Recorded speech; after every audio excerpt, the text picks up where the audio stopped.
السلام عليكم ورحمة الله وبركاته. ودنا የተከበራችሁ የቻናሌ ውድ ተከታታዮቼ እንዴት ናችሁ? ደህና ናችሁ? በእኔ ጋር ሁሉ ሰላም አልሐምዱሊላህ። በየላችሁበት የአላህ ሰላምና እዝነት አይለያችሁ እያልኩኝ ለቻናሌ አዲስ የሆናችሁ ላይክ እና ሰብስክራይብ ሼር እያደረጋችሁ ቤተሰብ ሆኑኝ። እንዲሁም ነባሮች ላይክ አድርጋችሁ ቪዲዮውን እስከ መጨረሻው እንድትከታተሉኝ ጋብዛችኋለሁ። ከክፍል 1 የቀጠለ የነብዩላህ ኢድሪስ አለይሂ ሰላም የህይወት ታሪካቸው ይሆናል። ክፍል 2 ኢንሻአላህ እስከ መጨረሻ አብራችሁን ቆዩ። ኢድሪስ አለይሂ ሰላም ከሞቱ በኋላ ለተወሰኑ አመታት የሰው ዘሮች አላህን ያለ መጋራት በብቸኝነት ያመልኩት ነበር። ትውልድ ትውልድን ይተካልና አላህን በማምለክ ወደር የሌላቸው መልካምና በዘመኑ ለነበሩ ሰዎች አርአያ የሆኑ ውስን ሰዎችን ህዝቡን በሞት ይለዩን ጀመር። በዘመኑ የነበሩ ህዝቦችም በነዚያ ደጋግ ሰዎች ህልፈት እጅጉን አዝነዋል።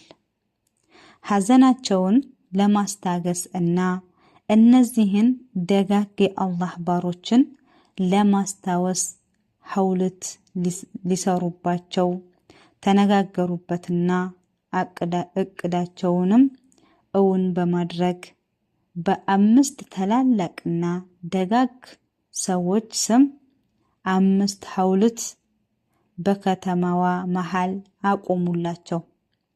ስማቸውም ወድ፣ ሱዕ፣ የጉት፣ የዑቅ፣ ነስር እነዚህ ናቸው። በዚህ መልኩ እነዚህን ደጋግ ሰዎች ሁሌም ያወሷቸው ነበር።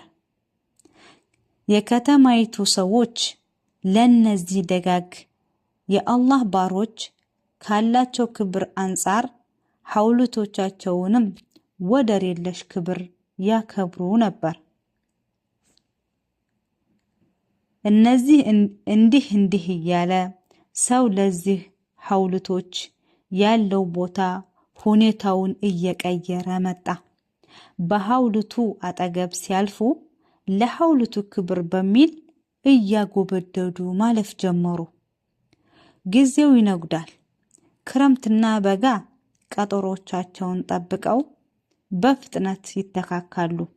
ክረምት ሲመጣ ዝናቡ፣ በጋ ሲመጣ ፀሐዩ የሐውልቶችን ይዘት መቀየር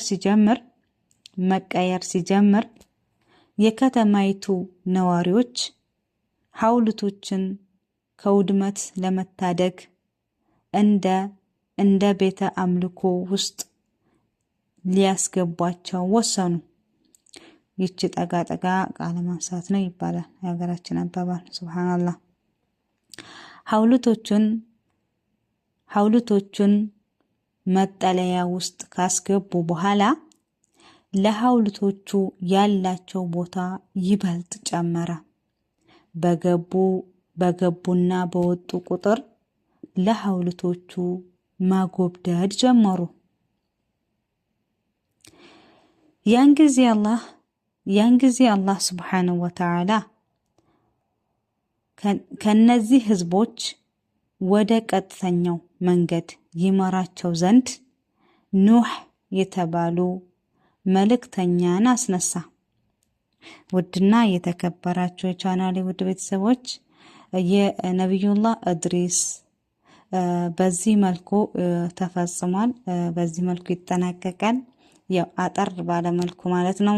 እናንተም ሌላ መጽሐፍ ገዝታችሁ ማንበብ ትችላላችሁ። ሀቂቃ በጣም ደስ የሚል አስተምህሮት ያለው ሀቂቃ ማለት ነው። እኛ ያኔ አስተምህሮት ያለን ነገር አይደለም የምንከተለው በአሁኑ ሰዓት ዝም ብለን አቶ ፈንቶ ላይ ነው የምንገኘውና ግን እንደዚህ አስተምህሮት ያለው ላይ ጊዜያችንን ብናጠፋ ወላሂ ሀቂቃ ይጠቅመናል። እና ደግሞ ያላወቁትንም እንደዚህ አንዳንድ ጊዜ ማሰማት አለቀል ከኛ ትምህርት እንኳን ባይወስዱም ግን ያንን እስኪ ሌላ መጽሐፍ ገዝተው እንትን ይላሉ ማለት ነው። ምን ይላሉ? ያነባሉ። በዛን ሰዓት ያው አንዱ ከአንዱ ይጠቃቀማል ማለት ነው። እና ውዶቼ ስለነበረኝ ቆይታ በጣም አድርጌ አመሰግናለሁ። ያው ከተሳሳትኩም እንግዲህ አላህ ሱብሃነሁ ወተዓላ ይቅር በለኝ፣ ካልተሳሳትኩም ደግሞ አላህ ያው ረድቶኝ ነው ማለት ነው። እና ውዶቼ በዚህ መልኩ ተጠናቀቀ የነቢዩላህ እድሪስ የነቢዩላህ ኑህ አለይሂ ሰላም። እስከምንገናኝ በክፍል 1 ኢንሻአላህ። በያላችሁበት ሰላም ሁኑ። አገራችንን ሰላም ያደርግልን። አሰላሙ አለይኩም ወራህመቱላሂ ወበረካቱሁ።